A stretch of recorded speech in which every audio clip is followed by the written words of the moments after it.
सभी किसान भाइयों को नमस्कार। यूट्यूब चैनल फार्मिंग लाइफलाइन पे आपका स्वागत है। किसान भाइयों, आज जो किसान के लिए सबसे ज़्यादा चिंता का विषय है वो है कि हम जो रासायनिक खाद यूज़ करते हैं वो खाद कुछ ही समय के बाद ख़त्म हो जाने हैं किसान भाइयों। क्योंकि जैसे कि हमारा फास्फोरस है या जो भी आपके खाद है, चाहे वो पोटास है, चाहे वो मैग्नीज है, चाहे जिंक है, आयरन है, तो इसके खदाने हैं, भंडार हैं और वो सीमित हैं। एक उदाहरण देता हूँ, आप राजस्थान के अंदर एक जगह है जहाँ पे कॉपर की खानें थी। काफ़ी सालों तक वहाँ दोहन हुआ, अब बिल्कुल वो खाली पड़ी है, वहाँ पे कुछ भी नहीं है, कबूतर उड़ते हैं उन खानों के अंदर, तो वहाँ पे कॉपर ख़त्म हो गया। तो ज़मीन के अंदर जो खनिज हैं उसके स्रोत जो हैं वो लिमिटेड हैं। अगर किसी दिन तो वो उसका पूरा दोहन होगा तो वो ख़त्म होंगे। तो अब ये बताओ, हम कहाँ से आपका फास्फोरस लेके आएंगे, कहाँ से हम आपका पोटास लेके आएंगे और जिंक लेके आएंगे? मतलब ये मिनरल्स जो खेती में हम खाद डाल रहे हैं ना, लेके कहाँ से आएंगे? आज हम कह रहे हैं कि रासायनिक खाद के बिना खेती हो नहीं सकती, लेकिन जब ये ख़त्म होंगे तब भी तो खेती करनी पड़ेगी। और किसान भाइयों, सोचने की बात है, हम हर साल क्या, हर 6 महीने में, हर 3 महीने में दुनिया भर के रासायनिक खाद अपने खेतों में डालते हैं। क्या आपको लगता है कि ये फसल आपकी सारी ले लेती होगी उसको? रासायनिक खाद वो ख़त्म हो जाता होगा? किसान भाइयों, जो हमारी फसल है ना, उसको वो 96% उसके जो बॉडी है ना, जैसे आपका गेहूं है जो भी है, इसकी 96% बॉडी है वो आपकी हवा, पानी और सूर्य के प्रकाश से ही बनी है। तो क्योंकि और इसके बाद जो आपकी 4% बची है ना, उसमें आपका 3% ये मुख्य पोषक तत्व, जिसमें आपका नाइट्रोजन आ गया, आपका फास्फोरस और पोटास आ गया। 1% बचा, उसमें सारे सूक्ष्म पोषक तत्व आ गए। इतनी ज़रूरत है खाद की। तो हमारी जो मिट्टी है ना किसान भाइयों, उसमें सारे पोषक तत्व बॉन्डिंग में पड़े हैं।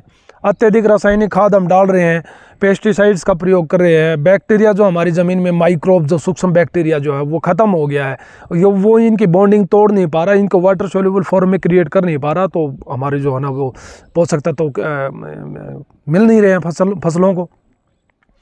तो इसके लिए किसान भाइयों, ये तो निश्चित तौर पे खादें तो ख़त्म होनी है। तो किसान भाई आज से ही प्रयास करें। एक पशुपालन कर रहे हो तो अपना जो देसी खाद है ना वो खेत में ज़रूर डालें। हरी खाद अवश्य ही लें। हरी खाद तो आपको 3-4 सीज़न के बाद एक बार लेनी पड़ेगी खेत में। आज से सुधार शुरू कर दोगे ना तो 3-4 साल के अंदर आपके खेत इतने फर्टाइल हो जाएंगे कि आपको रासायनिक खाद की ज़रूरत ही नहीं पड़ेगी। एक मेरा वीडियो है जिसमें मैंने बंजर की उसका मैं बताया था कि आप अपनी भूमि को बंजर होने से कैसे बचा सकते हो। उसमें वेस्ट डिकम्पोजर और इसका आपका हरी खाद और इन सब का मैंने पूरा अच्छे से उस वीडियो के अंदर समझाया है। इस वीडियो के लास्ट में भी मैं उसका लिंक डाल दूँगा, आप उसको देख लेना। तो किसान भाइयों, इस जो सूक्ष्म बैक्टीरिया जो हमारा ज़मीन में है, इसका जो घर है वो आपका ऑर्गेनिक मैटर है, कार्बनिक पदार्थ है। ये कार्बनिक पदार्थ को खा के और उसका कन्वर्ट करते, उसका मिनरलाइजेशन करते हैं, उसके मिनरल उसके अंदर से एक्सट्रैक्ट होकर वाटर सोल्यूबल फॉर्म में आके आपके पौधे ले लेते हैं। और भी जो सब्सटेंस, जो छोटे से छोटा कार्बनिक मैटर बच जाता है, उसको ह्यूमस बोलते हैं, जो कि नमी को सोख के रखती है, जो हमारे मिनरल्स हैं उनको सोख के रखती है, उनको वो बॉन्डिंग में नहीं आने देती है। As a natural chelating agent काम करती है वो जो ह्यूमस है वो। तो किसान भाइयों, आप जो है ना इस रासायनिक खाद के सहारे न बैठे, आज से ही अपने खेत को बदलना शुरू करें, अपनी ज़मीन को उपजाऊ बनाना शुरू कर दें। आप नहीं, भविष्य में निश्चित ही आप परेशानियों का सामना करोगे, आप खेतीबाड़ी कर नहीं पाओगे। तो किसान भाइयों, हम जो बात ह्यूमस की कर रहे थे ना, ह्यूमस हमारा जो ऑर्गेनिक पदार्थ है ना, कार्बनिक मैटर जिसको बोलते हैं, उसका छोटे से छोटा सब्सटेंस है जो कि बार बार टूट के सबसे जो महीन फॉर्म में जो कन्वर्ट हो गया, वो आपका ह्यूमस है, जो ऑर्गेनिक मैटर है। आपके जो डेड ऑर्गेनिज्म जिसको बोल सकते हैं, सूखा पेड़ पौधा, पत्ते, फसल अवशेष, मृत जीव, सब कुछ जो ऑर्गेनिक कार्बन है वो सारा वो लास्ट में ह्यूमस में कन्वर्ट होता है। और जिन ज़मीनों में ह्यूमस ज़्यादा होती है ना, उनका कलर जो है ना वो आपका ज़्यादा भूरे रंग के बजाय काला भूरा रंग होता है उस ज़मीन का, जिसमें ह्यूमस ज़्यादा है।